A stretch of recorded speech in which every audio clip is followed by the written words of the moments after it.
Hello, everyone, and welcome to the Beltway Book Club. I'm your host, Ellen Menny, and I am excited to welcome another author on the show today. Benny B. Peterson is a journalist, an author, and the author of the book, The Maidenheads. Benny, thank you so much for joining me. Thanks so much for having me. I'm excited to be here. Absolutely. So excited to have you here as well. And I wanted to kick off by asking you to tell me a little bit about what The Maidenheads is about. Sure. So I describe this book as being about a woman in her 20s whose life is kind of in chaos, and she decides that the way to resolve the chaos is to try to get back together with her worst ex. Tale as old as time. Exactly. And this ex specifically is someone that Jamie used to play music with in high school when they had a band called the Maidenheads, which was kind of like a 1990s DC sort of like experimental punk band, and they were also romantically involved at the same time. So they had this very passionate relationship. They're also like incredible musicians together. They got very, very close to sort of like their moment of tipping into the big time, and then had a disastrous breakup. The band fell apart, and 10 years later, Jamie is kind of like still picking up the pieces a little bit. Okay. And that's where the book starts. And then we sort of follow her as she makes these like kind of flailing efforts to figure out adulthood and her own identity and sort of what she wants from life and this relationship, and also from music as well. Would you say it's like an adult coming of age tale almost? Yeah, absolutely. Okay. I mean, I guess I sort of feel like we're always coming of age. Very true. I'm in my 40s. I feel like I'm still coming of age. Yeah. So for me, it is a coming of age story. At a point when I don't think we always think of people as coming of age, but I certainly do. Yeah, that is totally fair. And what inspired the book? So I started this book about 10 years ago, Okay. and it was in a period in my life where I was really kind of figuring out my own identity and kind of actually coming of age in my 30s. There's sort of like a cyclical every decade. It's true, yeah. Yeah, and I also just really thought it would be super fun to write about music. I love music. I really love DC music specifically. DC has an incredible music scene and has for many years. And to dive into that world a little bit just felt like it would be exciting and fun. I think as a writer, I try to follow what feels fun and sort of joyful. And in this case, that felt like dyke drama and indie music. I love it. I have to ask immediately, when you say you're passionate about DC's music scene, do you have a favorite venue? Oh, I mean, it's got to be the 930 Club, just sort of as a classic. I Yeah. also, Rhizome in Tacoma Park is an Okay. incredible little DIY venue where a lot of local bands play. So on a very different scale from the 930, but with its own very storied history as well. Absolutely. You know, I think for people who maybe don't live in DC or haven't explored the music scene, when people think of DC, they don't immediately think, wow, this city has a killer indie music scene and has so many venues. Can you talk about, you grew up here, right? I did not actually. No, you didn't. I moved here in Okay. my 20s. Okay. Yeah. I mean, on that note, can you talk about discovering the music scene here? Yeah, for sure. I mean, so I do think that people don't think of DC as a music city, but it truly is. Yeah. And there's so many homegrown music scenes that have come out of DC. I mean, go-go, going back decades, has been just like a massively vibrant black music scene here. And in the 80s and 90s, DC was also home to an incredible hardcore and punk scene. The very word emo was actually birthed here. Like, many people don't know this. Riot Girl sort of came to fruition here as well as on the West Coast in the Pacific Northwest. The very first Riot Girl zines were actually produced in Mount Pleasant. And there's just a long history of punk and hardcore bands played in DC. And I think one reason people don't know about this music as much outside of DC is that a lot of DC bands have really stayed in DC. Yeah. And stayed playing in DC for many, many years and had huge followings within DC, but not necessarily outside. I think it's a scene, typically like scenes, plural, that are very much about the collective and a little bit less about individual stars. So a lot of the most famous bands in DC and the most famous rock stars in DC have really fed back into that scene over the years, stayed, had kids here, created record labels, nurtured younger musicians. But it is an incredible scene, even if it's not as famous as the scenes in New York or LA or Nashville or Detroit. And it has its own ecosystem and an incredible sort of discography as well. Absolutely. And I appreciate getting a crash course in DC music history. It's so cool. And I think people often don't know quite how deep the music scene goes. I also wanted to switch gears a little bit and talk about writing DC into a book. This takes place in DC and Baltimore. I'm from Baltimore, I moved to DC. And so talk about kind of integrating like those almost DC-isms or places that people would recognize. What was that like to really make a very tactile book in that sense? Yeah, I mean, I really love books that have a very strong sense of place. I love books where you can sort of like create a little map on Google Maps of where everything takes place, and you can sort of imagine where everything is. I love books where if I've lived in that place, I can be like, oh, that's the intersection where that's the CVS I used to go to, or I know that street really well, or I've been to that club. I think specifically in DC, there's a history of very local to DC writing. Edward P. Jones, who is, I think, like just the greatest DC writer of all time, in his novels, which are mostly set in sort of historically black neighborhoods like Shaw and Anacostia, he will actually have specific addresses where his characters live. And I always loved that and thought that was so cool. I don't really achieve that level of specificity in my book, but it was just a joy to be able to enter very deeply into these places that I deeply, deeply love and have spent a lot of time in. And try to recreate them on the page. I am a journalist by training, and I did a lot of research for this book, and I did a lot of like reporting for this book as well. There's a very pivotal scene set in one of the 930 Club's backstage rooms, and I actually did a backstage tour at the 930. I convinced them to let me go backstage. It's for art. I know. I was like, it's not all research. Yeah. Which like no one ever believes you when you say that, but in this case it was true. So. And now they have to believe you because they see, that's it's right. in the actual book. Well, Benny, we have to go to break, but I want to talk about your journalism background and writing the book and so much more when we get back. So everybody, stay tuned. We will be right back with more Beltway Book Club. See you soon. Welcome back to the Beltway Book Club, everybody. I'm your host, Ellen Menny, as per usual, and today my guest is Benny B. Peterson, who wrote The Maidenheads. Benny, it's been awesome talking with you. Thanks for joining me. Thank you for having me on. Absolutely. So I wanted to talk about, first of all, the process of writing this. You mentioned this book took 10 years to write or to get out into the world? To get out into the world. Okay. Yeah. So probably 8 years to write altogether. Okay. Maybe 9. I mean, depends on how you count, but yeah. It's yeah. the book deal, the editing. I get it. But you also you've spoken about this before. When the same week you got your book deal, you started Testosterone, which must have been an absolutely wild ride. Yeah. Emotions. I seem to think I seem to do things all at once. I feel like in every stage of my life, when something big happens, like 4 other big things are simultaneously happening. You're like, might as well. Yeah, might as well just toss it all in, right? No, go ahead. I mean, I definitely didn't plan to do it that way. Yeah. But it did kind of happen that way, and it felt weirdly right, even though it wasn't purposeful. And can you talk about kind of navigating that as you've written this book, or as you wrote this book, and kind of how the Maidenheads, I guess, journeyed with you through queerness? Does that make sense? Yeah. I feel like that was a very verbose question. No, I totally get that. So, I mean, when I started this book, I was a straight passing woman, and or identifying as one, and I'm ending it in a very different place. And the book is definitely not autobiographical at all, but Jamie, the main character, does go on a journey in the book that in some ways parallels my own gender journey. And I think what was interesting about that for me was trying to write about a character who is a little bit earlier on in their journey than I am, and kind of reflecting back to some of the experiences that I had, 5, 6 years ago, even 15 years ago, around gender and around sort of the first moments of understanding that my gender wasn't what I thought it was and wasn't normative. The book is also set in 2012, and so Jamie is someone who, in 2012, I just didn't think would have have the language around gender that we have now. She doesn't really know the term non-binary. She doesn't really know what dysphoria means. She doesn't really have that language.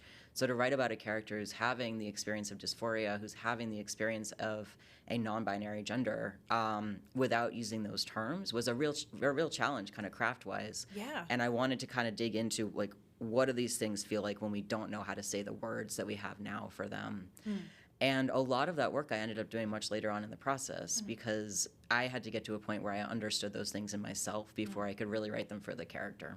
I was going to ask you, I imagine writing the book was a journey in that sense as well. Was it emotional to an extent? Yeah, I mean, for sure. I Yeah. think anytime I think if writing is not emotional, I don't want to do it. I mean, you know what? You know, Yeah. that's kind of what I'm in it for. Yeah. But this specific character and this specific journey and this specific moment in my life was very emotional. And there are certain moments in the book where I wrote them and just cried, just broke down crying. I don't want to give too many spoilers, but for me, there is a moment where Jamie does really see herself in a very vivid way. And for me, that moment, writing that moment was just like, I just completely broke down. Yeah. Yeah. I mean, and I think that speaks to the power of the book. If the author, I mean, I understand if an author is feeling those emotions while writing, you can feel those emotions in the book as you read. I wanted to switch topics a tiny bit and ask you about your journalism background. You have journalism has been your vocation for your career. And what is different writing journalistically versus writing fiction? Both everything and nothing, Okay. you know? I Yeah. mean, I think I am just really drawn to tell stories about people and about conflicts and about people going through intense moments in their life. And for me, especially during the years where I was working mostly as a feature writer, it felt very, very similar to journalism. I mean, very, very similar to the fiction I was writing, where it was kind of like, how do I dig out the most intense moments in this person's life and kind of like tell a narrative around them that makes sense and is emotionally true? So I learned a lot about fiction writing from writing features. And I think there's a lot of overlap. When you write a narrative feature about a person, you are kind of using some of the same muscles that I use as a fiction writer. I think also kind of process-wise, like so I'm 45 as of 3 weeks from now. Happy early birthday. Thank you. This book is my first fiction publication ever, and Okay, wow. like truly not from lack of trying. Fair, yeah. It's my third novel. I have written countless short stories, just so like an embarrassingly high number of short stories. None of them were ever published. So it's been like a lifetime of no and one yes, and developing sort of the thick skin that I needed to keep on going over the 25 years I've been writing fiction in a pretty serious way. Journalism was very helpful for that as well, because I think you just kind of have to learn that, like, the rejection's not about you, it's not about your work. It actually means nothing really on the grand scale of things. You just keep on going, you pitch it somewhere else. You think about your audience, you think about what you're trying to do, you refine your ideas over time. I think a real appreciation for the strength that rejection could build in me is something that I really learned as a journalist, not as a fiction writer. That makes total sense. Journalists get a lot of no's in Yeah. our career, and we become very used to it. And I know the no's are a little bit different in publishing. Maybe they hit a little bit different, but I agree with you 100%. Do you have any, on that note, do you have any advice for people who want to be in your shoes, be a writer, publish a book, and are facing that rejection?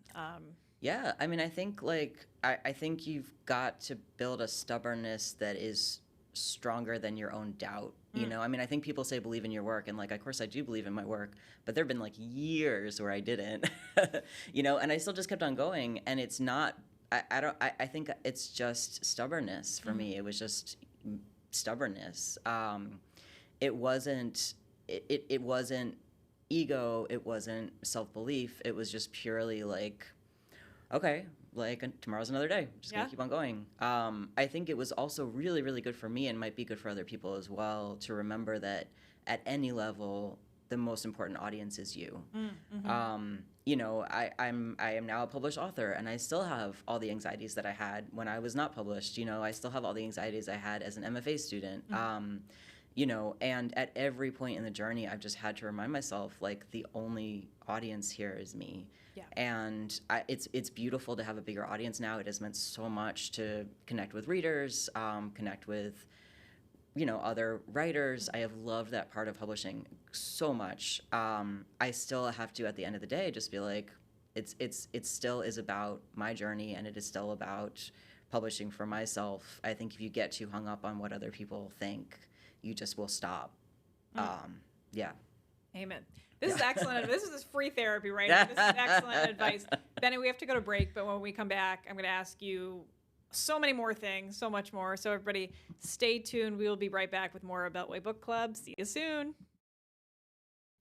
Welcome back, everyone, to the Beltway Book Club. I'm your host, Ellen Menny, here with my guest today, Benny B. Peterson, the author of The Maidenheads. By the way, great cover. Thank you. I mean, I had nothing to do with it. I mean, I'm saying thank you as if I did it, but I did not. You should say thank you because it is the cover of your book. But I know it takes a village to create a cover, but it's fantastic. I love it. But speaking of your own book, I wanted to talk to you about other people's books because I love to dive into reading, as every writer is a reader. Do you have any books that you want to shout out right now that you've particularly enjoyed recently? Yeah, so a new book out pretty recently is called And They All Fall in Love at the End. It's by Haley Blessingame. And Haley is another DC writer who I think is awesome and just sort of like a talent to watch. Her book is also very, very local. It's about a young Black woman figuring out like love and polyamory and sort of, it's another coming of age story. And it's set in DC in the present day. I mean, I think it's set in 2024. Okay, yeah. Which you don't see very often. I mean, usually books sort of like are a few years back. And I thought it was a really interesting choice. And it really kind of like brings you back into the early days of the new Trump era and what that has been like in DC, specifically for people living in DC, not just people living in the country. Right, which hasn't really been explored a lot in books yet. Yeah. Well, I'll have to bring her on. Mm-hmm. Yeah, you should. Yes, absolutely, absolutely. And any book, I like to ask this to people. Any books that you read when you were younger that really like kickstarted your desire to be a writer? Yeah, well, so when I was thinking about the books that really influenced the Maidenheads, there's this novel that I had forgotten about, and then I kind of like unmemory hold it thinking about this. It's this novel called Girl by Blake Nelson, which I read in high school, and it was originally serialized in Sassy magazine. So it's you know like very, I know, it's like very much of that era. So it's about a young girl growing up in the punk scene in the Pacific Northwest, and I just was like, put it in my veins. Right, inject it right here. Yeah, I mean, I love that book so much, and I hadn't even thought about it in so long, and then I went back and was kind of skimming it, and I was like, oh, I basically just rewrote this book for the Maidenheads. I mean, it happens. It happens. Okay, yeah, wow. This makes me nostalgic. Makes me want to go back. Yeah. You know, I know the Maidenheads came out at the end of May, right? Yeah. So I don't want to get ahead of myself, but what are you working on another book? Yeah. So I started writing a book at a certain point during the Maidenheads publishing process to like deal with my anxiety by funneling it into a new project because that's how my brain works. And the new book I'm working on, it's a multi-generational family story about a family with multiple trans members. So there's a lot of history. It goes back to the 1960s. It's a much wider in scope story than the Maidenheads, and takes place all across the world, but is also centered on Loudoun County as well.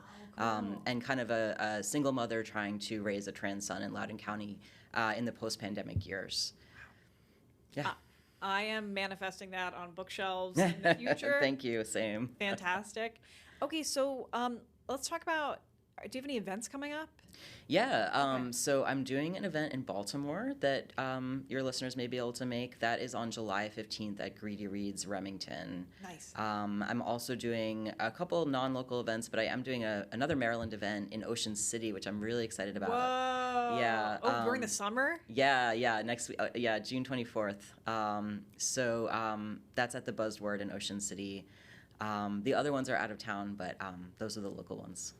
When have you been to Ocean City before? I have been to Ocean City. I love Ocean City. I was gonna say, gotta get Thrasher's French fries. Oh yeah. No, like Candy Kitchen. Yep. Just eating only Thrashers the entire time I'm there. Excellent. Malt vinegar. You know what's up. All right. Sorry, I'm getting hungry. I might have to drive to Ocean City after this.